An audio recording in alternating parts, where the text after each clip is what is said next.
Distinguished guests, please welcome the Secretary of State of the United States, accompanied by the Special Representative for Racial Equity and Justice, and the 2024 Global Anti-Racism Champion awardees.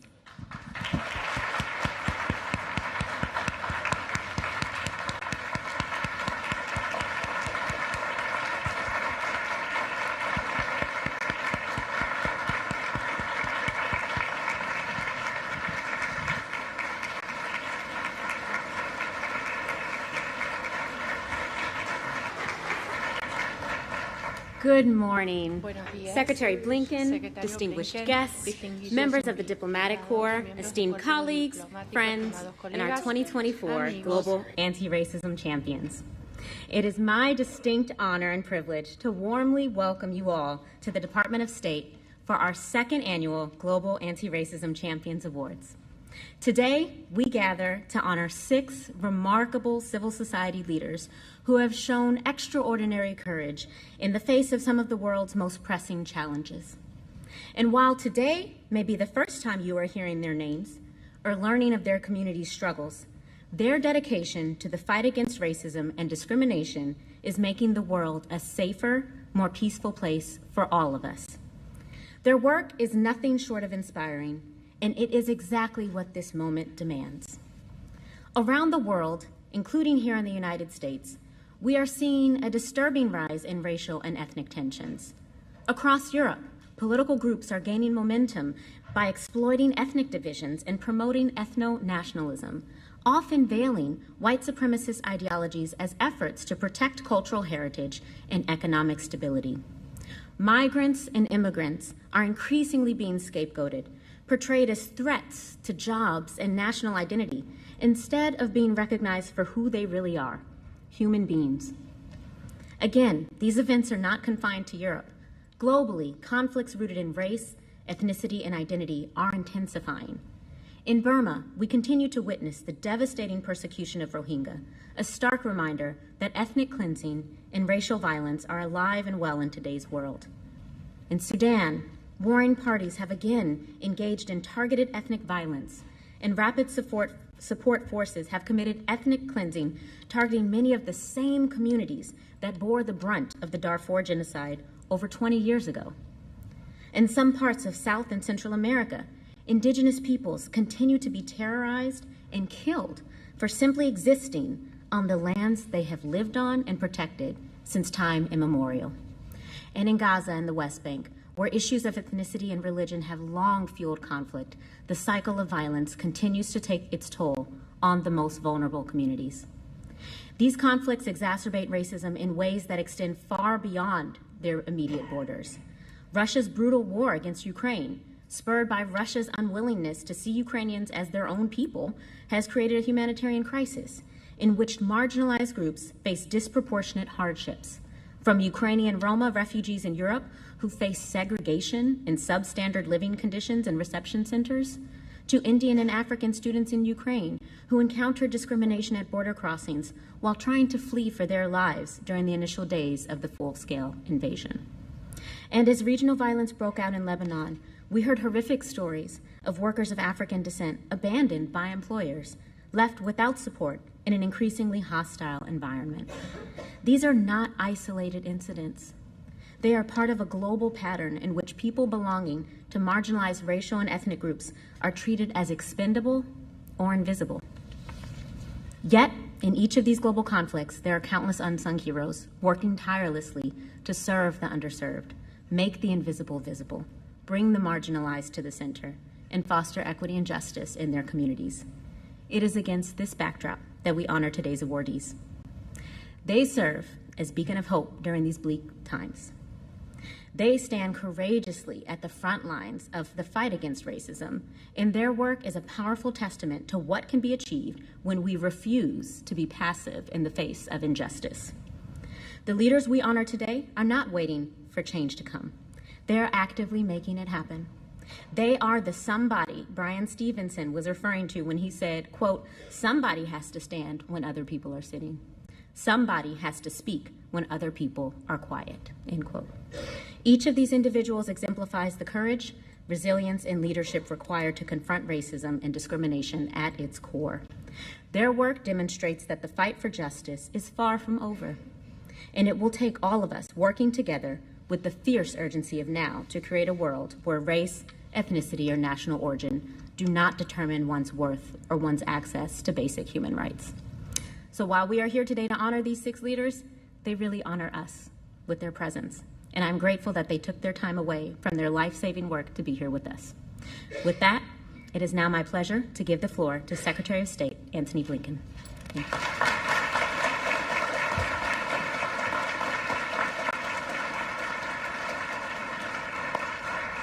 Thank you. Good morning, everyone. Let me just start by thanking the remarkable Desiree Coronay-Smith for remarkable service at this department as our first ever Special Representative for Racial Justice and Equity. Every day, Desiree, her entire team, are working to create a fair and more equal world for all of us and for generations to come. Speaking of the next generation, we're glad you added to it yourself, some of you know, with the most recent addition to Desiree's family and to the State Department family. I also want to thank Amber Green for very skillfully carrying forward this important work over these past few months. To our friends from across the United States government, our civil society partners, our private sector partners, thank you for joining us for the second presentation of the Secretary's Global Anti-Racism Champions Award.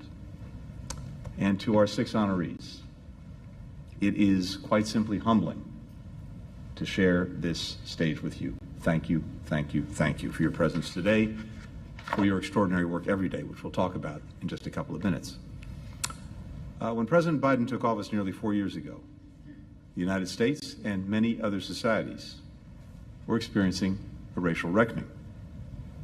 Too many people here at home, too many people around the world continue to face discrimination and violence, to be denied education, to be denied economic opportunity, simply because of how they looked or where they were from. That's why on his very first day in office, the President signed an executive order directing the entire federal government to advance racial equity and justice for underserved communities, people of color, LGBTQI+ people, people with disabilities, racial minorities, at home and also around the world. This executive order was rooted in our values, but it was also based on hard-nosed self-interest. When individuals see themselves represented in their governments, that in turn enhances their faith in democratic institutions. If every community has access to opportunity, that boosts the nation's economic strength and its potential. Many of the biggest challenges we face here and around the world, climate change, disease, food insecurity, conflict, hit those who are overlooked and oppressed the hardest. We know that we cannot address these issues fully and effectively without listening to, without factoring in the unique circumstances, needs, and perspectives of the most vulnerable among us. Here at the State Department, we worked hard to bring greater justice and equity to our diplomacy, working to ensure that black farmers in South Africa can access U.S. seasonal agricultural visas, partnering with indigenous youth across the Western Hemisphere to find solutions to common challenges like climate change, like the loss of indigenous heritage and language, along with Mexico and Canada, standing up the North American Partnership for Equity and Racial Justice to pool our efforts, to share best practices, to learn from each other how to address structural inequities. We've made progress, but even as we've made that progress, we know how much more work remains to be done. That's true here at home, where we continue to confront our shortcomings openly and honestly, as democracies do. It's also true around the world, where we're still striving to realize the trust and the truth enshrined in the Universal Declaration of Human Rights, that all human beings are born free, born equal in dignity and in rights. As we seek to realize that more just and equitable future, we have few greater partners than the civil society advocates like the courageous leaders that we honor today. So let me just say a few words about each of them. For those of you who are not familiar with their work, it truly is extraordinary. Elvis Shakiri, a tireless champion for North Macedonia's Roma community, who have faced generations of racial and economic injustice and are too often denied citizenship. Elvis and his group of colleagues started Roma Litico to end the Roma statelessness. They've since registered hundreds of undocumented Roma, giving them access to government services, to education, to employment opportunities. Tomasa Yauri Harkomi got her start in activism and politics as a union organizer in Bolivia. She was 12 years old. She went on to become the first indigenous woman elected municipal councilor of Sucre, the first indigenous woman to head a Bolivian ministry, the first indigenous woman candidate for vice president of Bolivia.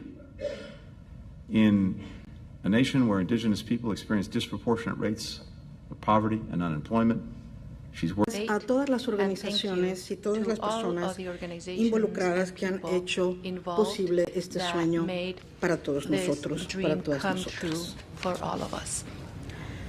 Honro a mis ancestras, a mis ancestros familiares, de quienes heredé mi realidad corporal, mi cabello y la voz que da fuerza a mi palabra. Honro a mis ancestros que elevan mi alma, guían mis ideales, construyen mis valores en las más extensas de las libertades. Mi corazón está lleno de inmensa gratitud por la ancestralidad de todas las personas aquí presentes y de mis compañeras y compañeros. Gracias por compartir sus historias, su valentía, determinación, con una mirada siempre al futuro. Una mirada que se muestra como un crisol de culturas en nuestros diversos contextos, espacios temporales, atemporales, que se reflejan como modelos de reevolución, que conforman nuestro pensamiento, nuestra comprensión de quiénes somos, cómo somos y lo que queremos ser para nuestras familias y comunidades. Queremos un mundo inclusivo, con paz y salud para nuestras comunidades y grupos vulnerables, para la comunidad indígena, afrodescendiente, personas con capacidades especiales y la comunidad LGBT+. Aunque venimos de distintas latitudes, distintos continentes y no nos conocíamos, ya existía un vínculo entre nosotros, que es la búsqueda de la dignidad, la paz, la salud, educación y el bienestar para nuestras comunidades en todo el mundo, pero también para atender nuestro planeta, nuestra tierra, el medio ambiente, de una forma sustentable. Estamos aquí para alzar nuestra palabra y darle voz a la niñez, hoy esclavizada, racializada, y erradicar el embarazo infantil, el matrimonio forzado de niñas y la violencia de género y cualquier tipo de violencia. Gender-based violence and all forms of violence. Estamos aquí para alzar la voz en contra de un racismo institucional, constitucional e histórico para muchos de nuestros países aquí presentes. Solo a través de la educación, la equidad, la igualdad, abrazaremos y generaremos la dignidad que todos los seres humanos merecemos. Nuestro segundo nombre es la resiliencia. Estamos aquí para dar la voz a cientos de personas detrás de nosotros, pero también para darle voz a las futuras generaciones. Muchas gracias a mis compañeras, a mis compañeros por sus luchas co-awardees here for your struggles, for your strength, and thank you for this award. Thank you for turning around to look at us, support us, comfort us, and strengthen our spirit and our hearts. Thank you for making us feel that all of the sacrifices we made and everything that we put in danger was worth it. This experience fills us with hope and inspiration, and it reiterates that we are not alone in our struggle. This is a huge step towards a violence-free life that is full of love and dignity for all mankind. Thank you.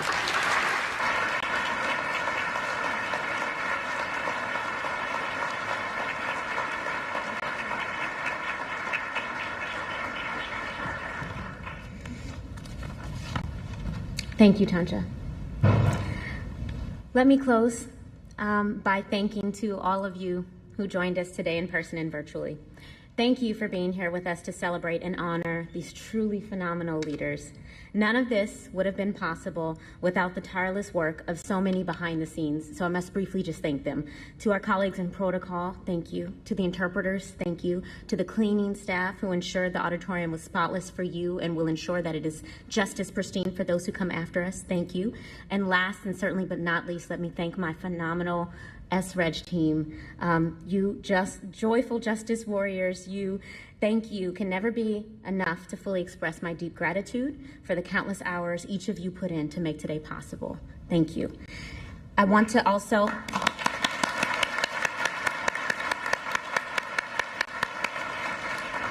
and I must once again thank our honorees. I hope that today's humble recognition of your critical work strengthens your resolve to continue to stand and speak. And I hope that the solidarity you build amongst each other and with U.S. civil rights organizations that you meet during your time here reminds you of just what Tanja said, that you are not alone. Finally, I want to close with a call to action for all of you. I hope that you see yourselves in this year's honorees and their struggles for equality and justice. I hope that learning about their work conjures up this reminder from Dr. Martin Luther King Jr. that is especially apt for this moment in time, that injustice anywhere is a threat to justice everywhere. We are caught in an inescapable network of mutuality, tied in a single garment of destiny. Whatever affects one directly affects all indirectly, end quote. Let us carry that spirit of mutuality forward as we continue our collective journey towards equality, dignity, and justice for all. Thank you.